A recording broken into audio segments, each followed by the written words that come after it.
10 তারিখের জন্য অর্ডার এসেছিলো পনির বাটার মশালা। 10 তারিখের আগের দিন রাত্রিরে মানে 9 তারিখে আমাদের কাছে ফোন আসে, বলা হয়েছিল যে আমাদের পনির বাটার মশালা লাগবে প্লাস ফ্রাইড রাইস লাগবে। এখন তোমরা দেখছো যে পনিরটা কাটা হচ্ছে, আমি একটু ভেবেছিলাম একটু সিনেম্যাটিক ওয়েতে একটু পনিরটা কাটাটা তুলবো, তাই এরকমভাবে একটু তুলেছি। এখন ফ্রাইড রাইস করা হবে, এর পরেটাই দেখবে। এই দেখো ফ্রাইড রাইস করা হচ্ছে। এই কি কি সব আছে, কিশমিশ কাজু। ফার্স্টে যেটা ছিল, যেটা থেতো করছিল, ওটার নামটা আমি ঠিক জানি না, তাই আমি বলতেও পারবো না। এখানে সব কাটা সবজি টবজি আছে, মানে ফ্রাইড রাইসের জন্য যেটা লাগে সেটা।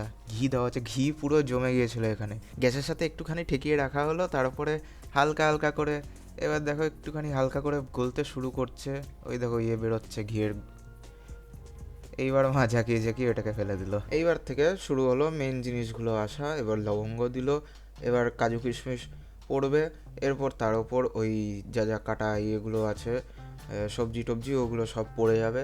আর একটা এবার কথা বলি, ওই যে তখন বললাম না যে পনিরের ব্যাপারটা, ওই পনিরের ব্যাপারটা এবার একটু পরে আসছি, মানে পনিরটা যখন হবে তখন কথাটা আসছি, একটু লাস্ট পর্যন্ত দেখো।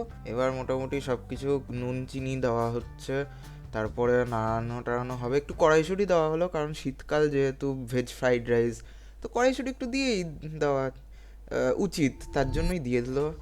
আর এবার ভাত দেওয়া হচ্ছে, প্রায় হয়ে গেছে, এবার তো আর কিছুই দেওয়ার নেই। এবার ভাতটা দিয়ে একটু নাড়ানো হবে, তারপরে তো ওই কি ওই প্যাকিং হবে, আর কি আর কিছুই তো নেই এর মধ্যে। ফ্রাইড রাইস তাড়াতাড়ি করা হয়েছে, যাতে ফ্রাইড রাইসটা একটু হতে টাইম লাগে, তো তার জন্য একটু তাড়াতাড়ি করা হয়েছে। হ্যাঁ, গোলাপ জল দেওয়া হলো, গোলাপ জল দিয়ে একটুখানি নাড়ানো হচ্ছে, এরপর প্যাকিং শুরু হবে। আর এই যে প্যাকিং শুরু হয়ে গেছে, প্যাকিং হয়েই গেছে। এটা হচ্ছে ফাইনাল লুক ফ্রাইড রাইসের। খুব সুন্দর হয়েছে, গন্ধ খুব ভালো বেরোয়, মায়ের রান্না আমি গ্যারান্টি দিয়ে বলছি খুব ভালো হয় খেতে।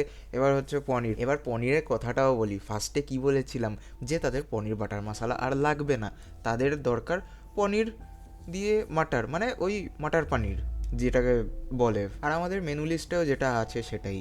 আমরাও বললাম ঠিক আছে, কি আছে, এমনিও পনির বাটার মশলার দাম একটু বেশিই হয়, কারণ বাটার মশলা যেহেতু, চিকেন বাটার মশলা, তারপর আর কি কি আছে না বাটার মশলা দিয়ে, ওগুলোর দাম অ্যাকচুয়ালি বেশিই হয়।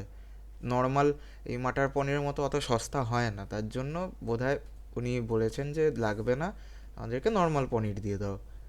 তা ঠিক আছে, আমরা তাই বানাচ্ছি। এখন কি শুধু মশলা টশলা দেওয়া হচ্ছে, এরপর এটাকে নাড়ানো হবে, তারপরে এরপর পনির দেওয়া হয়ে যাবে। প্রায় তো হয়েই এসছে রান্না। বললাম যে ফ্রাইড রাইস তাড়াতাড়ি করে নেওয়া হলো যাতে পনিরটা তাড়াতাড়ি হয়ে যায়।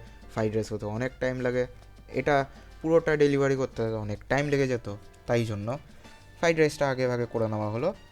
এবার তো পনির, এই যে পনির দেওয়া হয়ে যাচ্ছে এখনই। এবার কি আর আর কিছুই নেই, এবার একটু নাড়ানো হবে, প্লাস একটু শুকনো করা হবে, কারণ অনেক ঝোল আছে তার জন্য। সব কিছু করে নিয়ে একটুখানি নাড়ানো, এই তো হয়েই গেছে। এবার একটুখানি গ্যাসের মধ্যে থাকবে জাস্ট, তারপরে নাড়ানো হয়ে যাবে, মানে নামানো হয়ে যাবে, নাড়ানো হয়ে যাচ্ছে বলছি, তারপরে প্যাকিং হয়ে যাবে। আর এটা হচ্ছে ফাইনাল লুক পনিরের, মটর পনিরের। গন্ধ সব সময় সব কিছুর খুব ভালো বেরোয়।